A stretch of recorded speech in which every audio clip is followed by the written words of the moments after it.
अभी नहीं तो कभी नहीं। हमारा जन्म राजस्थान राज्य में अलवर जिले के एक छोटे से कस्बे खरेली में हुआ। पढ़ाई लिखाई से शुरू से ही हमारी गिनती अच्छे विद्यार्थियों में होती थी। 10वीं कक्षा तक तो सब अच्छी तरह से चल रहा था, लेकिन कक्षा 11वीं का परिणाम आशा के अनुरूप नहीं रहा।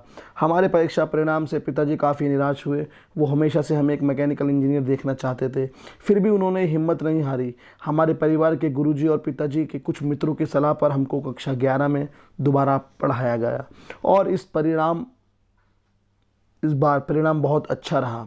उन दिनों यानी 1970 में राजस्थान में मैकेनिकल इंजीनियरिंग के लिए 3 इंजीनियरिंग कॉलेज थे, पिलानी, जोधपुर और जयपुर। किस्मत से तीनों की जगह हमको प्रवेश मिल गया और साथ ही मनपसंद मैकेनिकल ब्रांच भी मिल गई। लेकिन हमारे पिताजी ने जयपुर पर मोहर लगाई, क्योंकि जयपुर हमारे गांव खेरली से सबसे नज़दीक पड़ता था। और इस तरह जुलाई 1970 के प्रथम सप्ताह में हम मालवीय क्षेत्रीय अभियांत्रिकी महाविद्यालय जयपुर पहुंच गए। उन दिनों रैगिंग का ज़बरदस्त प्रचलन था। हमारी रैगिंग भी खूब हुई, लेकिन कई मायनों में वो हमारे पक्ष में रही। बहुत से सीनियर विद्यार्थियों से जान पहचान हो गई, जिससे आगे जाकर किताबें, नोट्स और पढ़ाई लिखाई में बहुत मदद मिली। किस्मत से मेरिट कम मीन्स स्कॉलरशिप में भी हमारा चयन हो गया और हर साल हमको 1200 रुपये सालाना छात्रवृत्ति मिलने लगी। शुरू में कुछ मुश्किलें भी आईं। हम हिंदी मीडियम विद्यालय से आए और कॉलेज में पढ़ाई अंग्रेजी मीडियम से होती थी। कॉलेज का माहौल भी स्कूल से बहुत अलग था। इन सब के बावजूद प्रथम वर्ष का परिणाम अच्छा रहा। हम फर्स्ट डिवीज़न से पास हो गए थे। दूसरे वर्ष में पढ़ाई के प्रति हम थोड़े से लापरवाह हो गए। पढ़ाई से ध्यान भटकाने के लिए कॉलेज में और भी बहुत कुछ था। बाकी और विद्यार्थियों की तरह शायद हम भी वहाँ की ज़िंदगी और माहौल का भरपूर आनंद लेना चाहते थे। इसी के चलते कभी रैगिंग, कभी हड़ताल, कभी चुनाव, कभी पिक्चर, कभी मास कट, कभी कॉलेज का वार्षिक उत्सव, कभी खेलकूद और कभी बस यूं ही कैंटीन में समय व्यर्थ गंवाते रहे। तृतीय वर्ष की परीक्षा में तो 2 पेपरों में अपने आप जानबूझकर पूरक परीक्षा ले ली। ऐसे ही कुछ बेवकूफ़ियाँ करते रहे।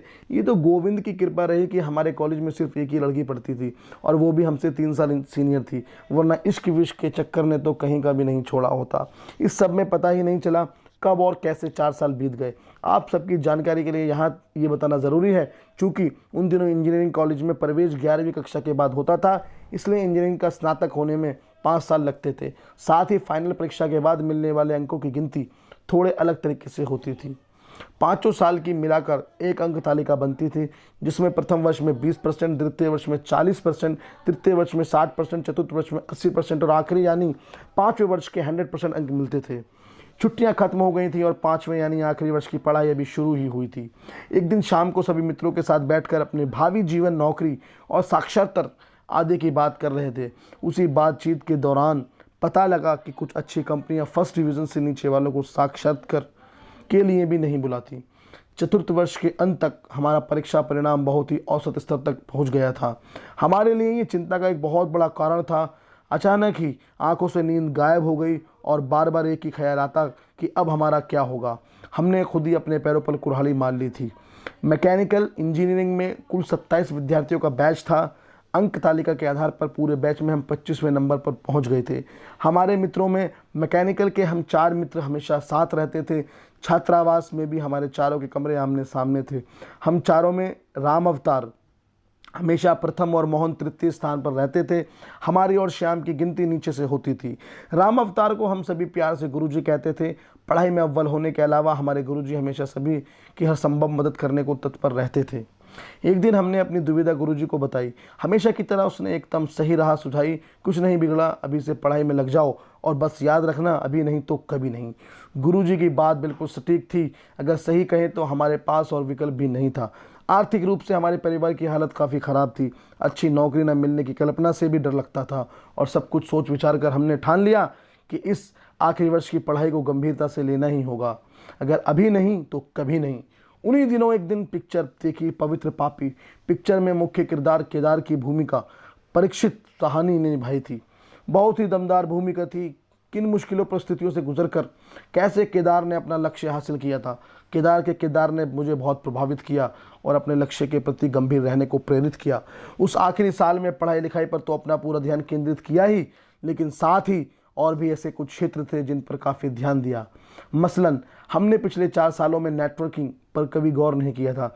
सबसे पहले एक दिन हम अपने मैकेनिकल इंजीनियरिंग विभाग के प्रमुख शाह साहब से मिले और उनसे अपनी नौकरी संबंधी परेशानी साझा की। शाह साहब ने कई सुझाव दिए और हमसे पढ़ाई के प्रति गंभीर रहने का वादा लेकर अपना आशीर्वाद भी दिया। हम अपने विभाग के कुछ और प्रोफेसरों से भी मिले और उनके दिशा निर्देश के अनुसार ही पढ़ाई और परीक्षा की तैयारी करते रहे। इंजीनियरिंग की पढ़ाई में सेशंस एक अहम हिस्सा होता है और साथ ही काफ़ी वक्त लेवा भी होता है। उस साल हम अपने सेशंस नियमित तरीके से पूरे कर रहे थे। इससे हमको अपनी फाइनल थ्योरी की परीक्षा की तैयारी का भरपूर समय मिला। फाइनल परीक्षा के बाद 21 दिन में हमको अपना प्रोजेक्ट पूरा करना था। प्रोजेक्ट के दिनों में तबीयत काफ़ी ख़राब हो गई थी, यहाँ तक कि आखिर के 10-12 दिन तो हमने 102 डिग्री बुखार रहते हुए भी अपने प्रोजेक्ट के काम को पूरा किया। अपना सारा काम ख़त्म करके सितंबर के आखिरी सप्ताह में घर चले गए थे। पक्का तो याद नहीं, शायद 20 दिसंबर 1975 के आसपास हमारा इंजीनियरिंग का परीक्षा परिणाम आया था। हम फर्स्ट डिवीज़न से पास हो गए थे। बाद में कॉलेज जाकर पता चला 27 विद्यार्थियों के बैच में हमारा 7वां स्थान रहा। यानी आखिरी साल की मेहनत के बल पर हम 24वें स्थान से उठकर 7वें स्थान पर आ बैठे। आज भी जब मैं अपने विद्यार्थी जीवन के बारे में सोचता हूँ तो इंजीनियरिंग की पढ़ाई का आखिरी वर्ष और उसके भी शुरू के कुछ दिन आंखों के सामने आ जाते हैं। कैसे एक सही निर्णय से सही राह पकड़ी और अंत में जीवन की राह भी सुगम हो गई। असर साफ नज़र आता है। दोस्तों, आपको ये कहानी कैसी लगी हमें कमेंट्स में ज़रूर बताइएगा। और हमने इस कहानी से सबसे पहली चीज़ क्या सीखी कि हमें दृढ़ता के साथ निरंतर प्रयास करता रहना चाहिए, चाहे परिणाम कुछ भी हो, मगर हमें मेहनत करती रहनी चाहिए। Thanks for watching this video.